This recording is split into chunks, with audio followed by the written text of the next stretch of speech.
everyone! Today we are going to be working on our base. We're going to make the base much bigger, we're going to make it look nice, add some cozy touches and sort out our mine shaft to make it safe, because it's not safe at the minute. The first thing we're going to do is work on some cozy curtains in the house. So I'm going to go to my sheep and get some wool. They can go just here and, oh, they can't go here. There's a trapdoor in the way. We need to get rid of that. We can move that and then put our curtain where it's supposed to be. Lovely. And then we can put the trapdoor back so that it kind of looks like the shelf is being suspended from the ceiling. By just putting it in sideways. That's nice. We'll do the same on the other side so that it doesn't look wonky. Ah, there we are. That still looks nice. And now we have curtains next to the window. Now I want to have a look and see what my base looks like from up high. The wall, beautiful protective wall, is surrounding it, but I think we need to make it a little bit bigger. So we need to chop down some trees, move some mud, break some blocks, and eventually it's going to come along round here and go down, and we're going to move our noisy animals into this area so that it's further away and we don't have to listen to them mooing and baaing all the time in the house. I'm going to use some deep slate brick walls, the same as the rest of the wall, and every time I go past my wheat farm I'm just expanding it, making it a little bit bigger, and eventually that's going to wrap around the side of the house. I'm also feeding up my animals because I'm going to need lots of leather to make books for bookshelves for my enchanting area. And this little piece of carpet on the side of the fence means I can get in and out of the pen without the animals being able to get in and out. It's a lot easier than going through the fence. But before we can do much more breeding, we need a bigger space for our animals to go in. So now I'm going to make the wall go round much wider and make our base much bigger. I don't want to make it a straight line. I still want it to be a kind of organic shape. So I'm just going to bring it in on an angle a little bit each time. And from the top, we're going to come round and do exactly the same thing. Just bring it out a bit. I'm doing one layer of the wall first, and then I'm going to add the second layer on top when I know exactly where I want it to go. Well, that's the shape of the wall that I want. Now we can go round. Oh, there's a bit missing. Let's fill in the missing bit. And then we can go round and put the second layer on. If you're placing loads and loads of blocks that are all the same, one trick that you can do to make it a little bit quicker is if you run out, if you middle click your mouse button when you're looking at a block that you want, it will give you that block in your hotbar space that you're holding currently. So it's a quick way of getting the blocks that you need, just using a middle click. Okay, so if we now move the fence, get rid of all the bits of wall that are left in the middle of the area, and then we can make the whole place safe again. So let's put this fence back. There we are. And we'll get rid of everything else. And now we have got to put the diorite blocks on top to keep it spider safe. We don't want spiders getting in here. Oh, I'm one block short. But the rest of the wall is now done. We've got our big area. Now let's go down and get a little bit more diorite. Oh, this is not a very safe way down. If I fall down, I'm going to end up in real trouble like I have done before, you probably remember. So I'm going to put some water down at the bottom of the ladder. Then if I fall off the ladder accidentally, there we are. I'm going to land safely. And I think the other thing we probably need to do is get a better way down, because this, is not the best way down. So from the bottom here, we want to be able to go up and down all in one go. So we'll have to figure out a way to do that. Let's get the diorite while we're here. This is what we came for. And I'm going to pick up some of this moss carp. Oh dear. Oh. No, stop. Let's get rid of these guys. They're hurty guys. Okay. Now we've just got the little dudes, and they're okay, they're not going to hurt me. So they can just be my little army of protectors whilst I gather up some of this moss carpet, and I'll show you what I've got in mind for this a little bit later on. Oh, it's dark. Oh, it's okay, it doesn't matter. Because now we have our wall. It's not very light though. Let's put some lights around here, because the wall will do nothing if stuff starts spawning inside the base. And that is the last block of the wall. It's all done now. Oh, that looks so much better. I'm going to get rid of this brown podzol because I don't like it. It doesn't look nice. And if this is where the animals are going to be, they won't be able to eat it. And the sheep need to be able to eat the grass, because when we shear their wool, then they need to eat the grass to be able to get their wool back. Now let's make a fence to go around the new animal pen. So we're going to need some spruce planks. We're going to need some fences. That's not enough. Let's make some more sticks, and so we can get some fences. Now that's too many. If I right click here, I take half of the planks out, and then I can shift click to make the rest of the fences really easily. So let's go out and we'll start placing the fence to make the pen. A nice big pen that's in the way. A nice big pen for the animals. I don't want a completely straight line. That's going to look weird. So I'll come out to the side a little bit and make it a nicer shape. So that's going to look a lot more natural if we bring it out like this a little bit. And then we'll go over here to the wall and start bringing it in from the other side. And then join it up. There we are. And then this can be the place where we can get in and out. Now I've got 2 fences waiting here, and that's because I'm going to put in a little holding area. Doesn't need to be very big, just I'll put this one here, and then it can go right in front or to the side. No, right in front. We'll put the other fence there, and then this area means that we can go in and out, but if there's animals here and they try and come through there, we keep the one behind us shut, and so they only go into this little area here. They can't actually escape. And then when we come in here, we shut the door and nothing can get through, so we can leave in peace. So let's finish tidying up here, and then I think we're ready to move the animals in. Are you ready to come through, sheep and cows? I'm not going to use the fences to bring the animals through, because I don't think they'll all be able to fit through the fences. They can be quite stubborn, so I'm going to build them a separate walkway. Oh, I don't have enough fences. Well, I'll have to put some dirt blocks in to stop them escaping.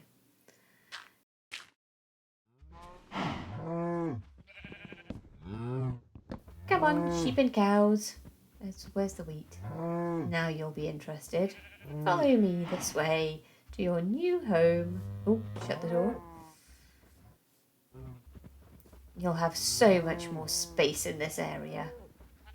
Is that everyone? No, come on, stragglers. Okay, I go right into the corner, and then not interested anymore. I can put the fence back. You are trapped. Do you like your new home? I hope so. Let's tidy up the rest of this fence. And I think what we need to do now is sort out this wheat farm. It can come right up to the wall here, but I can't use my hoe on this podzol. So this podzol is going to have to go and be turned back into normal dirt. And the quickest way to do that is just to get rid of it and then put it back again. And then all of this dirt can be turned into farmland to grow the wheat. Now, remember how we need to make sure that the land is hydrated. So we need to place some water in amongst the crops, because the water, it only extends 4 blocks. So that's not going to cover the whole area. So we'll get a couple of buckets of water and place those around to make sure that the land is hydrated enough for the crops to grow. Now, to make this area look nicer, what I'm going to do is, instead of having just bits of water, I'm going to put in a spruce slab so that it's not so obviously a different colour. That looks a lot nicer, I think. The water is still underneath it. If I break it, there it is. But it means that we don't have to worry about it looking really bright blue and out of place. We don't have to worry about falling into it, because if you jump onto the farmland, then it will turn back into dirt and the crops will just pop off. So we'll hoe that around, and there you can see it's hydrating because of the water that we've just put in. Let's put a slab on this one as well, and on the original one. And that just looks so much nicer, I think. So let's turn the rest of this into farmland. There we are. And then we just need to harvest the crops, get the seeds, and spread them around until all of this area is beautiful wheat field. It might take a while.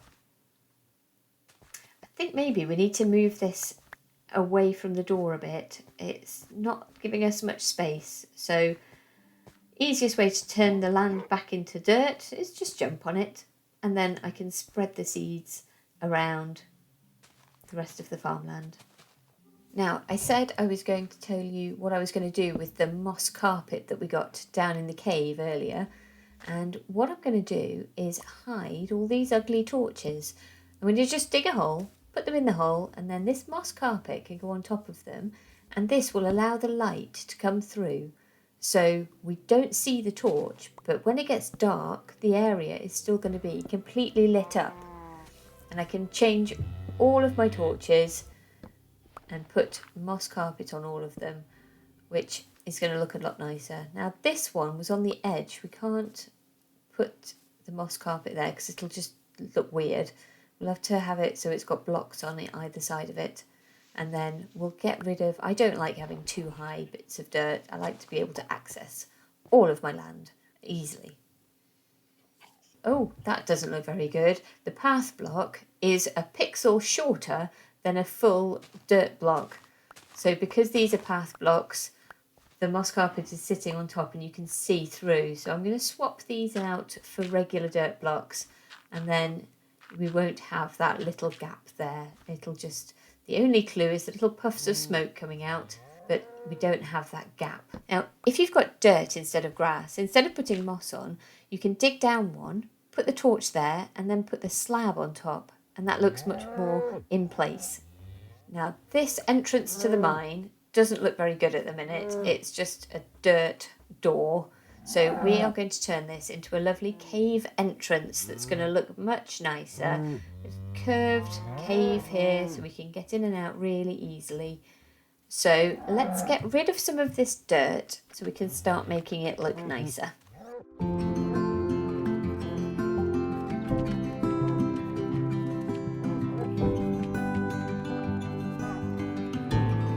And we'll get rid of this path as well, because that doesn't lead anywhere at the minute. We're going to have a big open entrance here. We don't need this path to go all the way up to it. So let's get rid of that and start placing some deep slate to make a doorway. We're going to use some deep slate and some tuff, some andesite and stone to make our finished archway. I'm so happy with it. I think it looks so much nicer than it did before. And then I've added in a little bit of extra stone around the edges just to make it blend in nicely with the landscape. Now it's time to turn our attention to the inside. So I took out a lot of the dirt. I made the entrance much easier to get in and out of using slabs to get down instead of full steps. I changed the rest of the dirt, took more dirt out and changed it for tuff, for deep slate, bits of andesite and mossy cobble to give it a slightly worn look inside. So there we are. That's our finished cave going down to the mines. Let me know what you think of it. I really, really like it. And now, shall we test out our new water block? Oh, it worked. That's a relief. We need to make this a way that's going to take it all the way down. So what I'm going to do is take out this block here and let the water flow down. So from the bottom we can see exactly where it comes and where we need to build our ladder to go up. So I'm going to build all the way back up to the top with the cobblestone, go up in the water stream. Now I need to make sure that I place a bucket of water in here, because once I get rid of the water from the top, that water's not going to be there anymore. But now that I've placed the bucket, it should stay there and keep me safe. So I'll go up onto the ladder and take out this water and just let it take me down. And there, our water's still there because we put the bucket there. And then I can place ladders going all the way up to the top to give us a safe route up and down, so we don't need to worry anymore. Shall I break this block? It should be safe. Oh, yes it is. Thank goodness for that. That would have been really bad. Then I built up a little room around the edge of it and took out all of the remaining blocks that were floating up in the air. So now we have a really safe way down. So I can go right up to the top.